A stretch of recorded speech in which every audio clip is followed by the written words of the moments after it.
Teu sacrifício lá na cruz me trouxe vida, meu Jesus.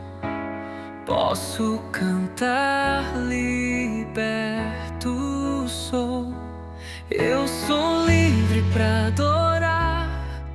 Graça e paz do Senhor Jesus a todos, bem-vindos novamente ao canal Palavra de Deus Diária. Hoje nós vamos gravar Deuteronômio capítulo 14.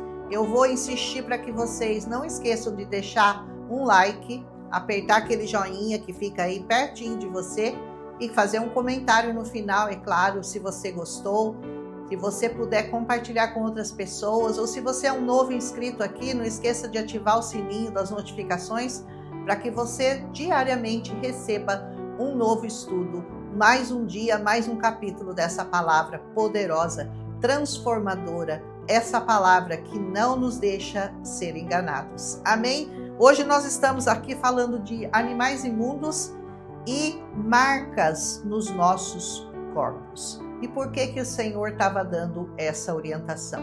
Era comum nesse capítulo aqui, a advertência do Senhor para que os filhos não fizessem igual aquele povo com os quais eles iriam conviver.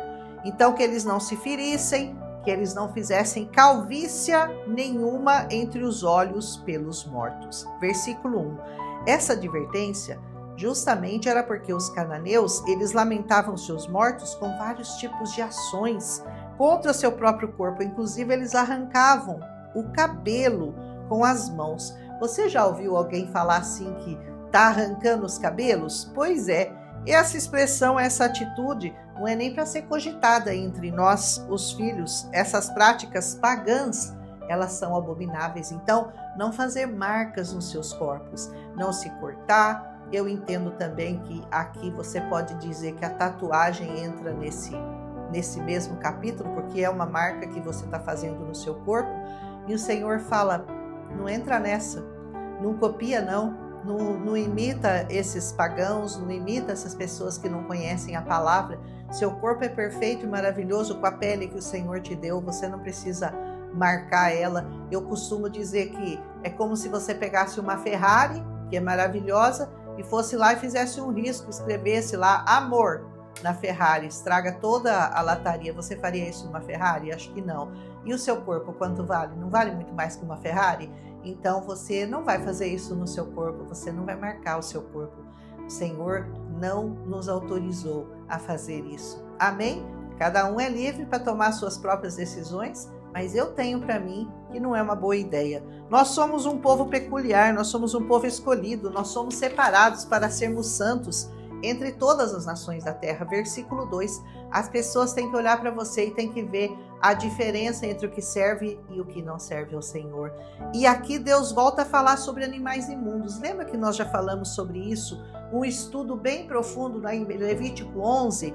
Então eu sugiro que você volte lá no Levítico 11, caso você tenha interesse em saber sobre todos os animais imundos que o Senhor declarou, mas aqui ele vai fazer mais alguns esclarecimentos. Então vamos nos deter aqui ao que foi esclarecido e que a gente não falou em Levítico 11, que é com relação ao versículo 21, de que eles não deveriam comer os animais que tivessem sido encontrados mortos naturalmente, e que esse deveria ser dado ao estrangeiro, mas o povo de Israel não deveria tocar. Primeiro, porque a ordem do Senhor é que não se toque em cadáveres, nem de pessoas e nem de animais. Então, mas também, por outro lado, não é difícil você imaginar que se o animal morreu sem ele ter sido morto por alguém ou sem ter sido sacrificado, é porque ele deve ter sido portador de alguma doença.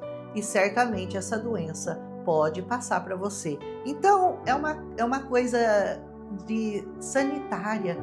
Hoje, cientificamente, você consegue entender por que o Senhor falou isso. Claro que os médicos mesmos vão te explicar. Se você vai comer um animal que você encontrou morto e esse animal pode ser portador de uma doença que pode passar para você, então é óbvio que você deveria evitar de comer. Então tem uma lógica científica comprovada de que animais encontrados mortos não devem ser consumidos. Hoje, como o cadáver representa para nós as coisas mortas, as coisas podres, as coisas contaminadas pelo pecado, também é um alerta para nós evitarmos o toque tocar em pessoas assim, estar próximos ou viver em meio de pessoas que estão contaminadas. No versículo 22, Deus os aconselha a dar o que sobrasse das suas sementes. Aqui é muito interessante o que o Senhor manda aquele povo fazer. Quando os israelitas iam colher o milho, aquele que caía no chão, eles não pegavam. Sabe por quê? Porque as sementes podiam ser apanhadas pelas viúvas, pelos mais pobres, e eles poderiam então plantar. Nós vamos ver essa história e o princípio dessa história aplicado no livro de Ruth, quando ela vai atrás daqueles apanhadores de milho e ela ficava pegando os milhos lá no campo de Boaz, e lá ela vai conhecer o Boaz, vai ser resgatada por ele. É uma história muito bonita a de Ruth, mas a gente vai deixar para falar sobre ela quando a gente chegar lá no livro de Ruth. Mas é claro que o princípio está sendo dado neste capítulo. Aqui Deus institui a prática do retorno dos dízimos, não só em trigo, azeite, gado e outros bens, como está no versículo 23, mas que eles poderiam vender essas coisas caso a casa onde eles fossem oferecer os dízimos ficasse muito longe deles. Então, por exemplo, em vez de chegar lá com um cabrito, um cordeiro, um saco de trigo, eles vendiam, entregavam o dinheiro na casa do Senhor. E é mais ou menos o princípio de hoje, porque, claro, por exemplo, se você tem uma loja de eletrodomésticos, você não vai chegar lá na casa do Senhor com um liquidificador ou com alguma coisa que você vende na sua loja.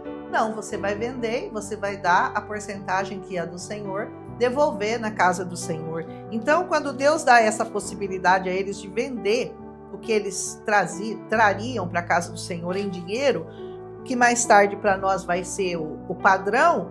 Por quê? Porque eles, com o tempo, a questão daquilo que você fabrica, daquilo que você produz, retorna para você em dinheiro, a única maneira de você devolver para o Senhor seria em dinheiro. Aleluia! Então, por isso, o Senhor, reconhecendo que nem sempre era possível andar quilômetros, andar léguas, carregando o cabrito, o cordeiro ou o saco de farinha, ele institui que eles podiam trazer em dinheiro aquilo que era do Senhor. Ainda é. Só o levita estava dispensado dessa obrigação. Por quê? Porque ele servia na casa do Senhor, então ele não teria que devolver dízimos. Versículo 27. No Novo Testamento, Paulo nos diz em 1 Coríntios 9,14 que assim ordenou também ao Senhor aos que anunciam o Evangelho que vivam do Evangelho. E também no versículo 11, se entre vocês semeamos coisas espirituais, seria demais colhermos de vocês as coisas materiais? Ou seja, nós estamos dando para vocês alimento espiritual. A qualquer momento, na hora que você precisar, você tem lá uma pessoa disponível para te aconselhar, para trazer um conforto, trazer um consolo, trazer uma palavra de encorajamento. Então, não seria lícito você ajudar com seus bens materiais essas pessoas que trazem benefícios espirituais para a sua vida? É claro que sim. Então, para quem acha que quem serve o Senhor não tem direito a salário, é melhor você dar uma olhadinha boa nesse capítulo. E em 1 Coríntios 9, também você deve ler com muito cuidado para você não pecar contra Deus. Se há alguns que exageram, mas ele usa o dinheiro para viver muito bem, para viver como marajá, que eu também não acho correto que você fique levando uma vida muito de, vamos dizer assim, de muita esbanjamento com o dinheiro do Senhor, vivendo com muita riqueza. Isso também não é correto, né? Eu não tenho muito o que falar com relação a isso.